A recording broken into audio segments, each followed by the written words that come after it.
Bienvenida, bienvenido. Hoy nos vamos a meter de lleno en un conjunto de fuentes, la verdad fascinantes, que exploran esa relación tan, bueno, tan compleja y a veces difícil de agarrar entre el cine y la realidad. Sí, tenemos un poco de todo, ¿no? Uf, de todo. Desde los inicios del cine acá en México hasta reflexiones más teóricas sobre la imagen, diarios de rodaje que son una locura, y análisis de cineastas que justo jugaron ahí, en esa frontera. Exacto. Y la misión de hoy, ¿cuál es?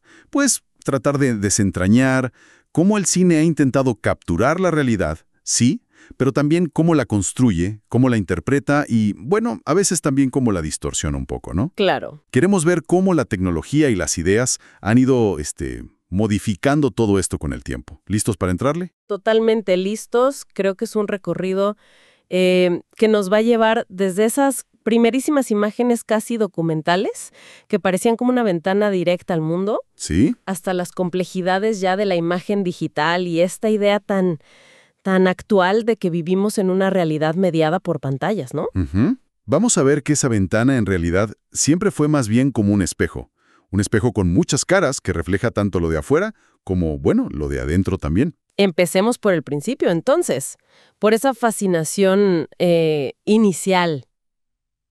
Las fuentes sobre el cine mexicano temprano, como las que analiza Aurelio de los Reyes, bueno, nos pintan un cuadro de asombro, ¿no?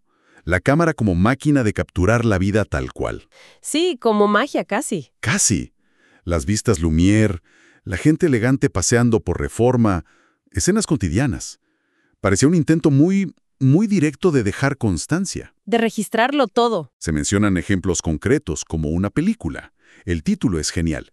Un célebre especialista sacando muelas. Imagínate eso. ¡Qué bárbaro! O filmaciones de figuras importantes como Porfirio Díaz. Incluso se cuenta cómo invitaban a las familias de la alta sociedad, las bien vistas, digamos, Claro. a lucirse por el paseo de la Reforma para quedar inmortalizadas. Pero, a ver, ¿era tan simple como apretar un botón y ya? ¿Capturabas la realidad? Bueno, ahí está el detalle, ¿no? Incluso en esos comienzos la cámara, pues no era un ojo neutro. Ya estaba eligiendo qué mostrar y qué no. Estaba encuadrando. Exacto, encuadraba. Y una de las fuentes, la de Catalá Doménech, señala algo que me parece fundamental sobre la fotografía, que es como la hermana mayor del cine. Ajá. Su valor original era ser un documento, una prueba, casi una huella física de lo real. Y lo curioso es que cuando intentaron hacerla más artística, Sí. muchas veces usaban efectos así medio borrosos, como si quisieran quitarle esa conexión tan directa, casi ese estigma de ser solo un registro fiel. Qué interesante eso, quitarle el estigma documental. Y esa vocación por registrar lo real siguió, evolucionó, ¿verdad? Claro, no se quedó ahí. Las fuentes mencionan figuras como John Grierson en Gran Bretaña, que él sí veía el documental con una misión social muy clara. Muy definida, sí. O esa serie de March of Time en Estados Unidos, que, según cuenta Königsberg, pues mezclaba noticias reales con escenas actuadas sin ningún problema para darle más fuerza a la historia. Ya empezaba ese juego, ¿no? La reconstrucción. Totalmente. Exacto. Y no podemos olvidar el cine ojo soviético, una corriente clave que mencionan Leida y Ledo.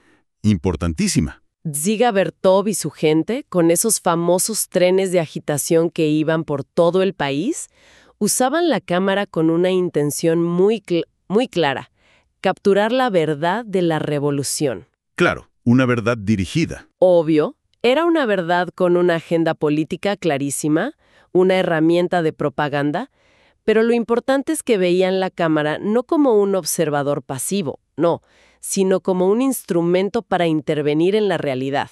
Para moldearla. Pero claro, esa línea entre documentar e inventar, siempre fue finísima.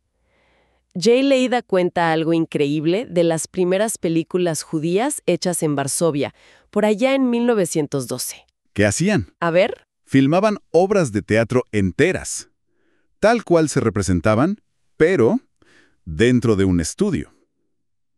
Era como decir, esta es nuestra realidad cultural, la ponemos en escena y la grabamos. Así. Impresionante. Y eso nos lleva a una diferencia clave que señala Catalá. El cine es, por naturaleza, discontinuo. Ah, eso es interesante. ¿A qué te refieres? Pensemos en el teatro. El actor vive la obra de principio a fin, ¿no? En un flujo continuo. Sí, claro. En el cine no. Se filman pedacitos, planos sueltos, a veces en desorden total, y luego todo se arma en la sala de montaje. La realidad que vemos en la pantalla siempre es una construcción, una edición. O sea, que la simulación... La simulación, o si quieres llamarla la mentira, no es solo que se inventen historias. Está en la estructura misma del cine.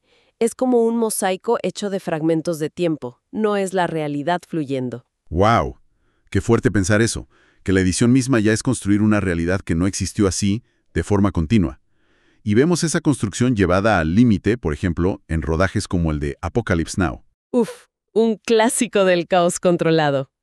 Eleanor Coppola, a sus notas sobre la película, describe cómo creaban los escenarios. Para la plantación francesa, por ejemplo, cuenta que la llenaron con una cantidad absurda de cosas: muebles, fotos viejas, cabezas de animales disecados, plantas por todos lados. Para que se viera vivido. Exacto. Buscaban crear, de golpe, la sensación de un lugar con 100 años de historia. Un desorden instantáneo, lo llama ella, que en persona era agobiante, pero en cámara se veía increíblemente rico y auténtico. Una realidad totalmente fabricada. Es una anécdota fantástica, ¿eh? Ilustra muy bien esa tensión. Y fíjate qué interesante si lo conectamos con lo que Kandinsky exploraba en De lo espiritual en el arte. A ver. Él decía que el arte verdadero no busca solo copiar lo de afuera, la apariencia, sino expresar una necesidad anímica, algo interior. Claro. De hecho, Kandinsky miraba con un poco de envidia a la música, por su capacidad de ser abstracta, de expresar emociones puras sin representar nada concreto. Ajá. El cine, aunque nace de la fotografía, de esa conexión con lo real visible, siempre está luchando con eso. ¿Es solo una ventana al mundo exterior o puede ser también un espejo del interior? Buscando esa expresividad que va más allá del simple registro. Y hay momentos donde esa relación cine-realidad como que estalla, ¿no? Se quiebra. Catala Domènech tiene un análisis fascinante sobre la famosa película casera de Abraham Zapruder. La del asesinato de Kennedy. Uf. Exacto. Dice algo muy potente, que esa filmación no solo registró un hecho histórico brutal, sino que capturó el puro azar, lo imprevisto, lo crudo, sin filtros. Y lo que cambió todo, según Catala, no fue solo ver el evento, sino cómo se empezó a mirar esa película. Ya no era verla de corrido, no. Claro. La comisión Warren, los investigadores, se pusieron a analizarla cuadro por cuadro, buscando pistas, la verdad escondida en los detalles mínimos, casi invisibles. Como si la verdad estuviera en los fragmentos. Exacto. Fue como si la realidad capturada en esa cinta se rompiera en 1000 pedazos y la verdad hubiera que buscarla examinando esos fragmentos. Y además, Catala señala otro punto clave. Había 22 fotógrafos ese día en Dallas. 22. 22 ángulos distintos del mismo evento. Eso hizo añicos la idea ingenua de que existe una única mirada objetiva, una sola verdad visual. La realidad se mostró como algo múltiple, fragmentado por naturaleza. Eso cambia totalmente la perspectiva. Y claro, muchos cineastas después empezaron a jugar con esa frontera, pero ya a propósito, ¿no? Conscientemente. Las fuentes dan ejemplos. Margarita Ledo habla de Basilio Martín Patino, en España. Él tomó material de archivo, olvidado, censurado, noticieros, descartes... Material muerto, digamos. Y con eso montó Canciones para después de una guerra, creando una memoria histórica alternativa, casi clandestina. O Kiarostami en Irán, con Close Up, que también analiza Ledo. Ay, Close Up es increíble en eso. Donde mezcla documental y ficción de tal manera que ya no sabes qué es qué. Te obliga a cuestionar todo el tiempo qué estás viendo. Exacto. Y eso nos mete de lleno en el terreno del posmodernismo, un tema que tocan Königsberg y Darley. Pensadores como Guy Debord, que habló de la sociedad del espectáculo. Sí. Donde vivimos rodeados de imágenes que ya no representan necesariamente algo real. Y Jean Baudrillard, que llevó esto más lejos con su idea de los simulacros. Los simulacros. Copias que se vuelven tan omnipresentes que terminan por ocultar al original. O que quizá nunca tuvieron un original real. El ejemplo clásico de Baudrillard es Disneylandia, ¿no? Claro. El mundo de fantasía perfecto. Tan perfecto que, irónicamente, hace que el mundo real de afuera parezca también una simulación. Una hiperrealidad, la llama él. Y podríamos pensar que mucho cine actual, sobre todo el de grandes espectáculos y efectos visuales que analiza Darley, encaja un poco ahí. El blockbuster. Exacto. La forma, el impacto visual, importa más que el contenido o la conexión con una realidad tangible. Es el espectáculo por el espectáculo mismo. Y la tecnología.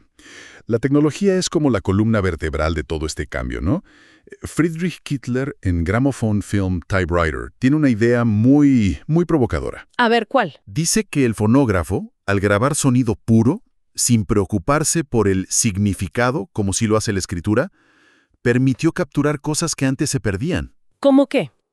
Tics nerviosos, detalles en la voz que revelaban estados mentales. Kittler argumenta que la máquina no solo graba la realidad, sino que cambia nuestra relación con ella. Nos revela capas que antes ignorábamos o filtrábamos. Interesante. Y la cámara, sea de cine o de TV, hace algo parecido, ¿no? Catala, por ejemplo, argumenta que la cámara de televisión no es solo una extensión de nuestro ojo, va más allá. ¿En qué sentido? Dice que sustituye nuestra mirada.